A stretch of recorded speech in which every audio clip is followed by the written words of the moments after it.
Buenos días compañeros y maestra. Nosotros somos el equipo Gear Power y les vamos a presentar el tema de Historia de las Ciencias Cognitivas, que es la ciencia que nos permite cuestionarnos acerca de nuestros propios procesos mentales. Todo empieza con este señor, que es Sócrates, cuando plantea un problema geométrico que no puede resolver. Entonces lo conduce a un diálogo socrático.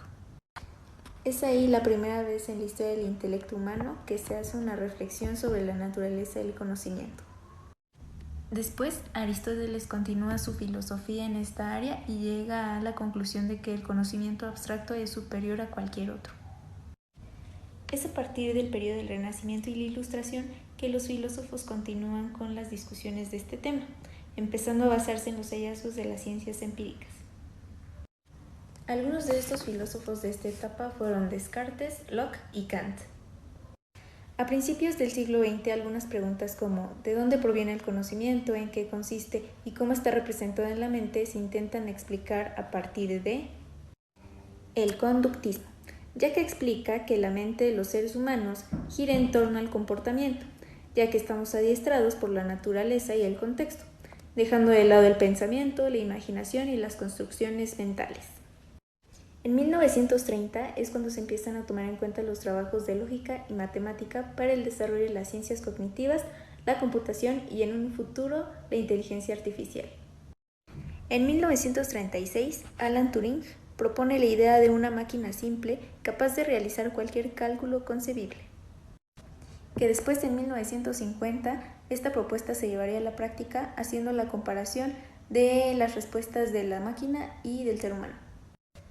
Es en la década de 1940 cuando el modelo de la neurona es propuesto en las ciencias cognitivas por Warren McCulloch y Walter Pitts. Ellos demostraron que las neuronas podían hacer conexión con otras y así representar un modelo lógico, que es lo que conocemos ahora como redes neuronales. En 1948, John Newman y Norbert Wiener aportaron avances en la comprensión del sistema nervioso humano relacionándola con la computadora electrónica y el funcionamiento de otras máquinas. Meses después, en el mismo año, sucedió el Simposio de Hickson, que fue una reunión de científicos para tratar el tema de mecanismos cerebrales en la conducta. En ella participó Newman explicando la analogía entre el cerebro y la computadora en cuanto al procesamiento de la información. También participó McCulloch explicando la percepción y procesamiento de la información del cerebro.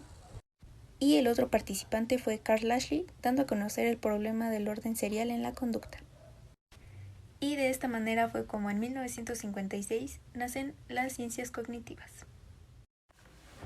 Posteriormente a esta información comenzaron a surgir diversas investigaciones relacionadas con la ciencia cognitiva. En 1960, Jerome Bruner y George Miller, ambos psicólogos estadounidenses, fundaron en Harvard el Centro para Estudios Cognitivos. En 1977 aparece la primera revista de la ciencia cognitiva. En 1979 se crea la Sociedad de la Ciencia Cognitiva, en donde Donald Norman fue el presidente de esta sociedad. Hasta este punto tenemos diversas características fundamentales que se toman en cuenta para la ciencia cognitiva, las cuales son: las ciencias cognitivas estudian en unidad las representaciones mentales, como ideas, esquemas, símbolos y entre otros. También existe una referencia a que las computadoras tienen similitud en la manera de procesar información. Así, la analogía de la información dio paso a diversas investigaciones por parte de las ciencias cognitivas. Otra característica es que esta ciencia le resta mucha importancia a las emociones, a la historia e incluso a la cultura, ya que éstas se encuentran de manera individual en las personas y la ciencia cognitiva busca lo que es medible. Se reconoce la importancia que tiene la filosofía, tomándola como madre de todas las ciencias y como referente teórico. La ciencia cognitiva tiene un aspecto central y es su interdisciplinariedad. Está formada por filosofía, psicología, inteligencia artificial, neurociencia, antropología y lingüística. Para continuar con esta historia de las ciencias cognitivas, ahora les contaré cuáles fueron las condiciones para el surgimiento de dichas ciencias. La Fundación Sloan impulsó la creación de programas particulares con el fin de ayudar el ascenso de las ya mencionadas ciencias. Esta fundación lanzó la neuropsicología, neurofisiología, neuroanatomía y la neuroquímica como parte de estos programas particulares. Fue así como en 1976 se instauró un programa que tendría una duración de 5 a 7 años. Asimismo, se invirtieron $15 millones que con el tiempo aumentarían a 20. Como resultado, en 1977 y 1979 se presentarían los primeros resultados, la primera revista cognitiva y la creación de la Sociedad Ciencia Cognitiva en la Universidad de California en San Diego. El objetivo era descubrir las capacidades de la mente para la representación y la computación y su representación estructural y funcional del cerebro. Es así como en 1985 es presentado el hexágono cognitivo elaborado por Howard Gardner, el cual describe las interrelaciones de los 6 campos científicos convergentes hacia el emergente núcleo teórico de la nueva ciencia de la mente o ciencia cognitiva. Las líneas interiores sólidas y punteadas describen respectivamente las relaciones fuertes y débiles entre las disciplinas que conforman esta nueva ciencia. Las ciencias que conforman dicho hexágono son la psicología, la filosofía, la lingüística, la antropología, la neurociencia, así como la inteligencia artificial. Finalmente, la característica fundamental de estas ciencias es que el hombre opera en base a representaciones como símbolos, reglas e imágenes.